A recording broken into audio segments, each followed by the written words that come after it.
Okay, I can't keep doing all the intros because I know that they're boring everyone, but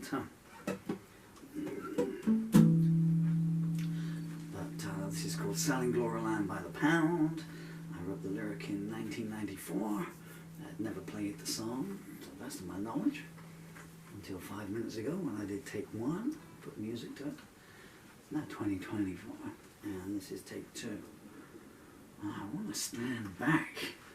I can't see my children in the viewfinder, which is why I'm making these videos. That looks like it's not in the right place. I'd like to play something I know the words to, so I can just go into it. Anyway. 1, 2, 3, 4, 15, 18, 28 more.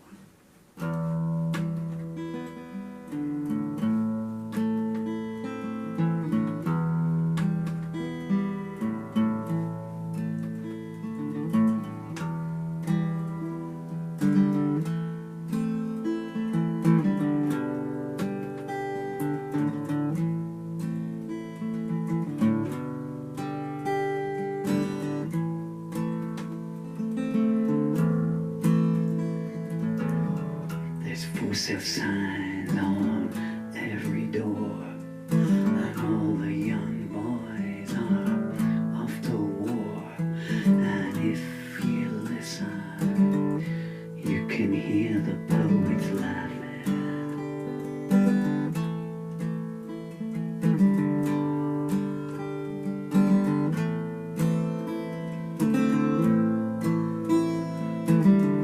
And all the suicides, they stand in line, and the priest says, come in boys, but don't waste my time. You won't find comfort here, but thanks for asking.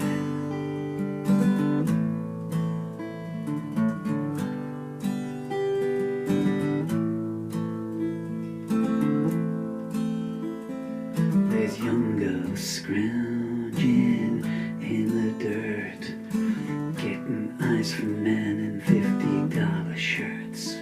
If everyone down here is born equal, they don't know it.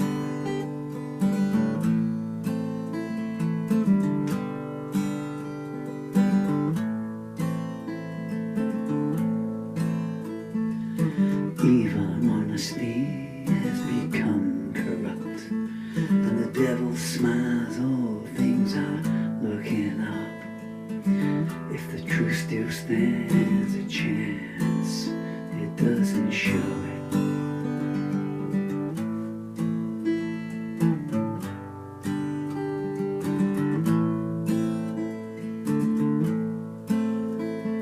The harps are burning in the sand, and no one knows where it's safe to stand. They throw you out to the heap long before you're finished.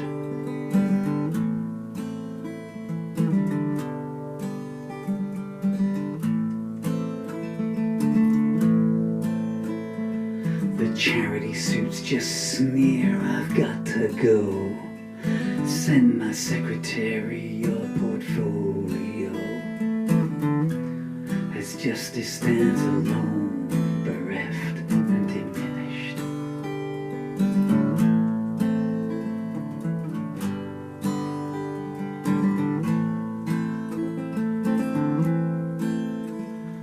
Vendetta boys, they've got all the power, and beauty dies at 90 miles an hour. Fools go rushing in, and the angels tremble.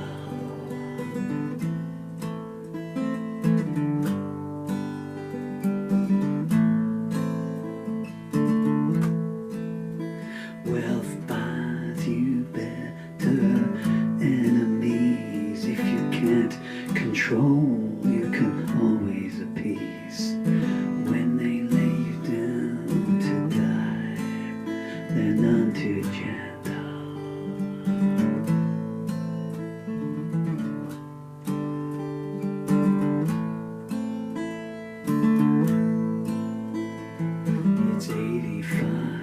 down in the shade, and all the good girls feel afraid.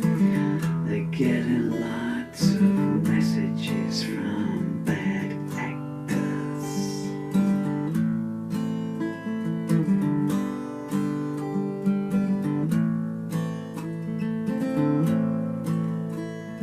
The small ads read by now, pay then. The same applies to all your friends. Prayer won't get you through today's fear factors.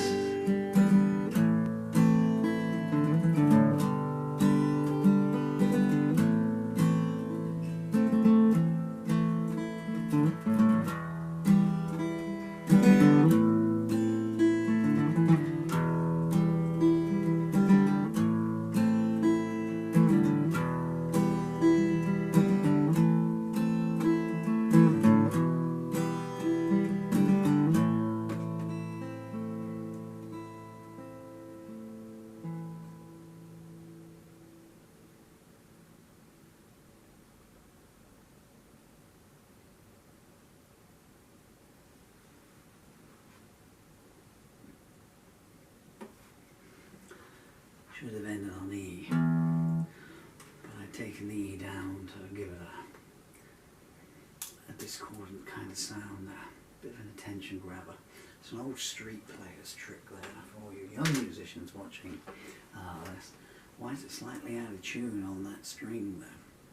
Because, you know, you had to do something to grab people's attention. Back there. Dylan.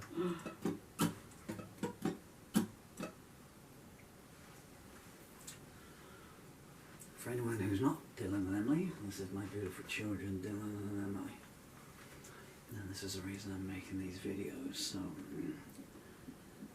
they can see what their dad did when they grow up. Goodness me, oh, to have my arms back that size again. Oh, was that octopus? I'm seeing some of this footage for the first time.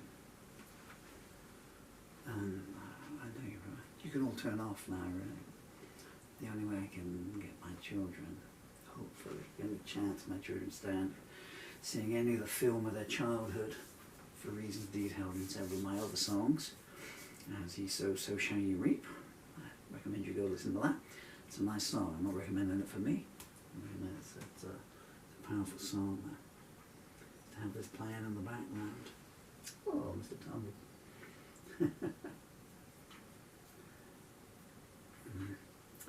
My daughter's first piano.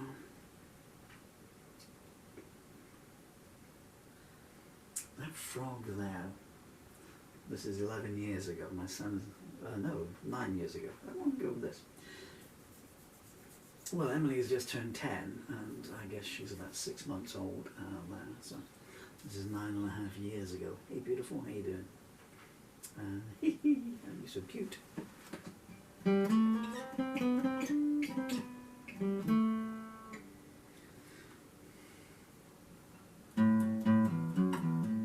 Old MacDonald had old MacDonald had a farm. E-I-E-I-O. And on that farm he had a pig. E-I-E-I-O. What is that? With I don't know what that is. Dragonfly? It's not a dragonfly.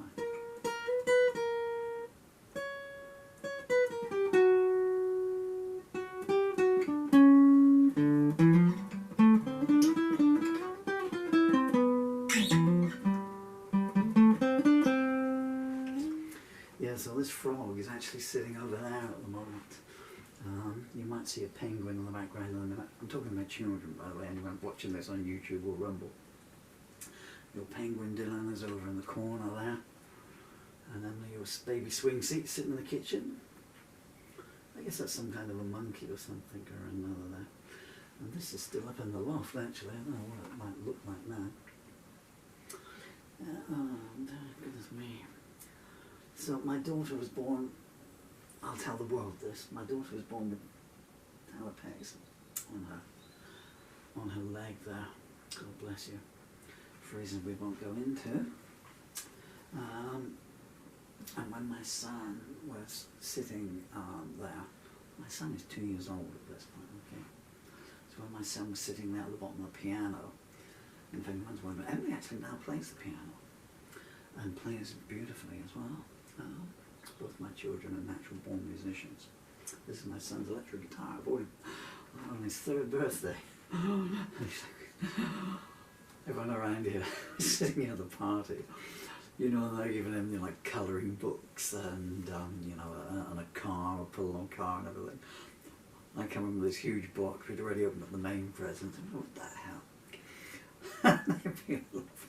And it's full-size electric guitar, left-handed guitar.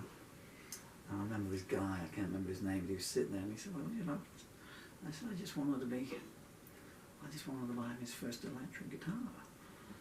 And I said, so he knows he's got one, you know. He said, well, you could buy him anything on that basis. I said, I intend to.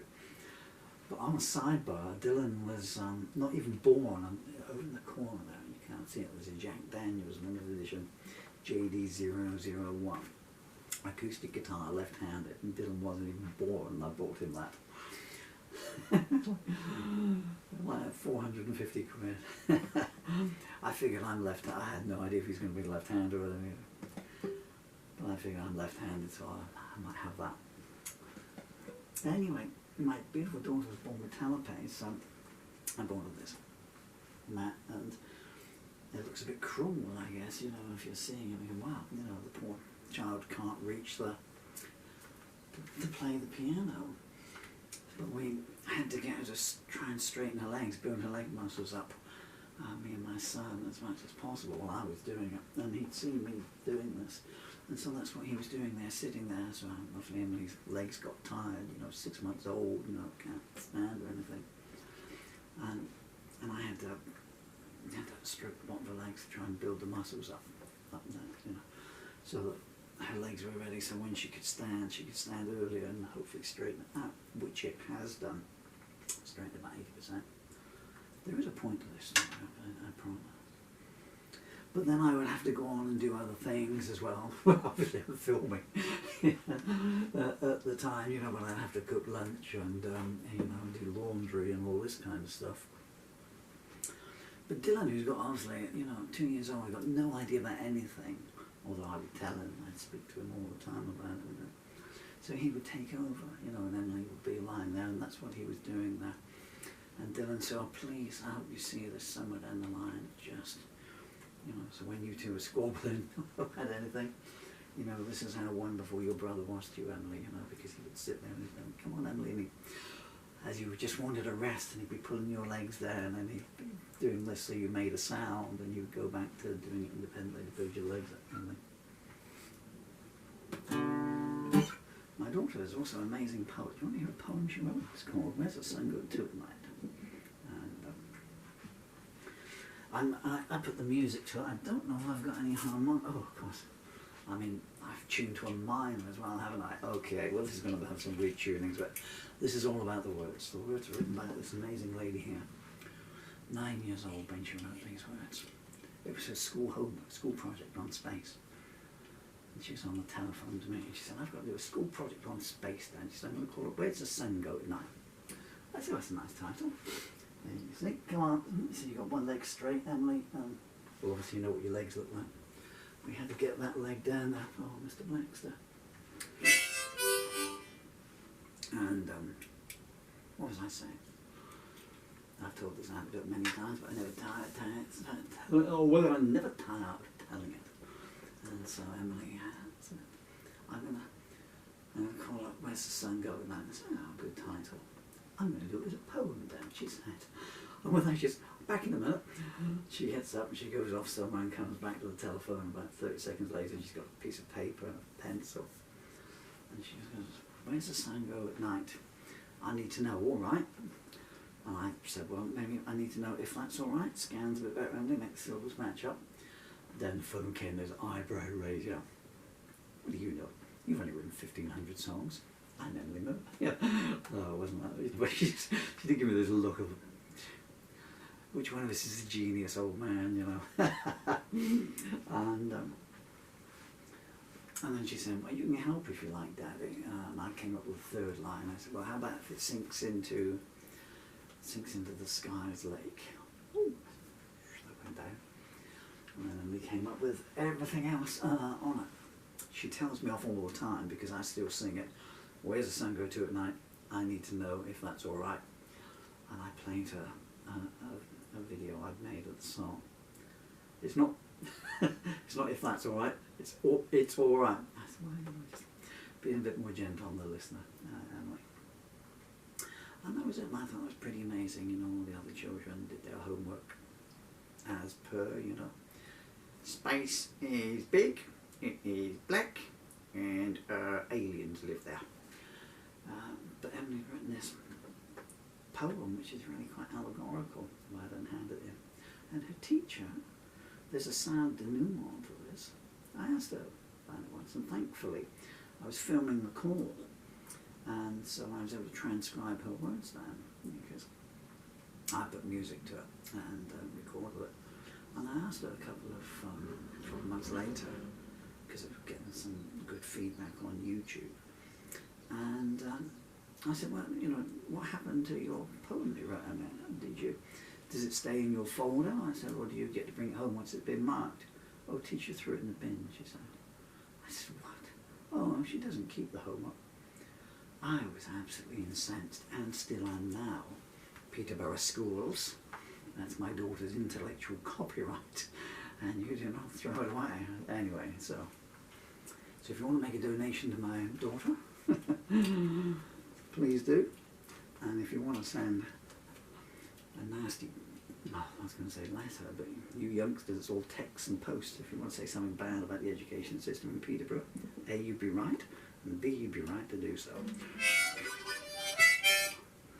As you can see, 30 years on from writing Selling Gloryland by the Pound, my sense of social injustice has not diminished. And Dylan, this is your second birthday here, mate. I'm going to have to make the G a bit sharper. Where's the Sun Got to at Night, written by Emily Murphy.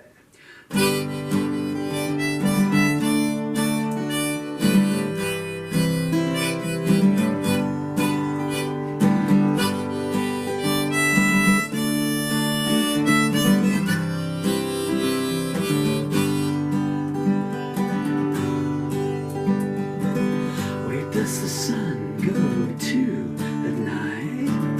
I need to know if that's alright. Does it sink into the sky's lake? Well, what kind of mysterious shapes would that make?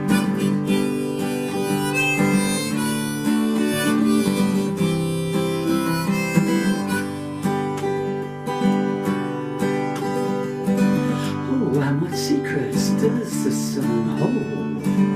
I guess I need to wait to be told.